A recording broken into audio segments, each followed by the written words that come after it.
नमस्कार, न्यूज 18 देख रहे हैं आप और आपके साथ मैं हूं अंशिका पाठक। माँ जिंदगी का विश्वास होती है, माँ जीवन का संबल होती है, माँ जीवन का सहारा होती है, माँ जीवन की आस होती है, माँ जीवन का सार होती है। बच्चों के लिए माँ दुनिया है, भगवान है, सब कुछ होती है। और रही बात बच्चों की, तो बच्चों से ही माँ है। बच्चे माँ की दुनिया होते हैं। औरत चोर हो, डाकू हो, कातिल हो, कुछ भी हो, लेकिन वो अपने बच्चे के लिए सिर्फ माँ होती है।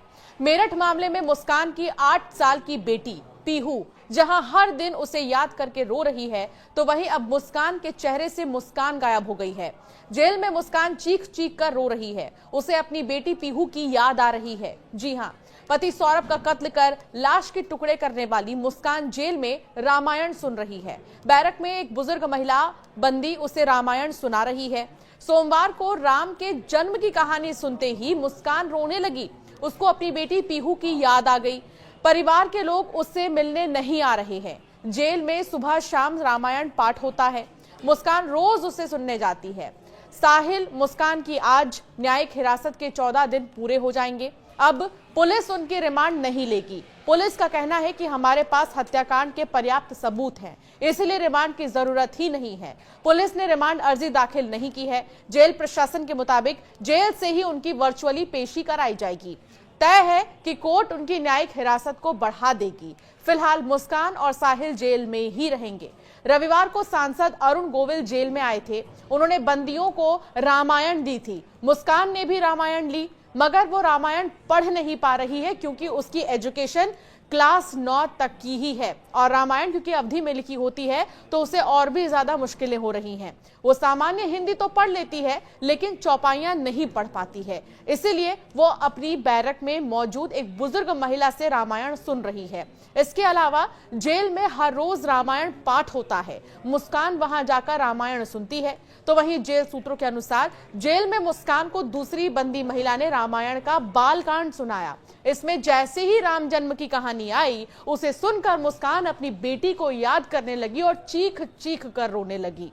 उस महिला बंदी ने मुस्कान को समझाया और फिर चुप कराया। 19 मार्च को साहिल और मुस्कान को जेल लाया गया था। दोनों नशे की लत की वजह से परेशान थे। उनकी काउंसलिंग तक करानी पड़ गई थी, मगर अब धीरे धीरे दोनों नशा नहीं मांग रही हैं, ऐसा दावा जेल प्रशासन कर रहा है। फिलहाल 14 दिन के जेल में सिर्फ शुरुआती दिनों में दोनों नशा न मिलने के कारण बेचैन हो रहे थे। खाना नहीं खा रहे थे, सो नहीं रहे थे ठीक से और करवटें बदल रहे थे। उन्हें कुछ दवाइयां भी दी गई थी। अब दोनों अपनी अपनी बैरक में शांति पूर्वक बैठे रहते हैं। मुस्कान अब सिलाई कढ़ाई के लिए ट्रेनिंग ले रही है, जबकि साहिल खेत पर सब्जी की बुआई कर रहा है। मेरठ में सौरभ राजपूत मर्डर के 27 दिन बीत चुके हैं। इस हत्याकांड में 3 स्तर पर जांच चल रही है। पहली पुलिस के स्तर पर, दूसरी फॉरेंसिक जांच हो रही है और तीसरी cyber cell. Police case diary, cyber cell की मोबाइल जांच के बाद अब फॉरेंसिक टीम की जांच में कई चौंकाने वाले खुलासे सामने आ रहे हैं।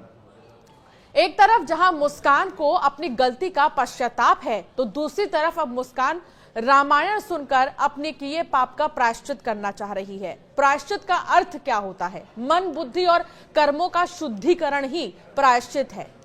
अपने किसी व्यवहार, भूल, दोष या किसी भी तरह के किए गए को अगर आप याद करते हैं तो इससे होने वाला दुख या कष्ट पछतावा है, यानी कि आप इसको लेकर पछताते हैं। शास्त्रों के अनुसार प्रायश्चित एक ऐसा कार्य जिसके करने से मनुष्य के पाप छूट जाते हैं। लेकिन क्या आपको पता है, इस दुनिया में ऐसे घोर पाप भी हैं जिसकी आप लाख कोशिश कर लें प्रायश्चित की, तब भी उस पाप से आपको छूट नहीं मिलेगी। एक ऐसा ही पाप मेरठ की मुस्कान ने किया। मुस्कान ने अपने बॉयफ्रेंड के साथ मिलकर जो पाप किया, उसके बाद से तो मुस्कान की हर तरफ निंदा हो रही है। यहां तक कि जो नीला ड्रम है वो काफी तेजी से वायरल हो रहा है। अब तो पत्नी से लेकर प्रेमिका नीले ड्रम की धमकी देती नजर आ रही हैं। फिलहाल मुस्कान को न केवल अब अपने पति की मौत का दुख है, बल्कि बेटी की याद भी बहुत ज्यादा आ रही है, खासकर तब जब वो रामायण सुन रही है। आपका क्या मानना है इस वीडियो पर? जरूर हमें कमेंट कर बताएं और ऐसे कई वीडियोस के लिए हमें सब्सक्राइब करना ना भूलें।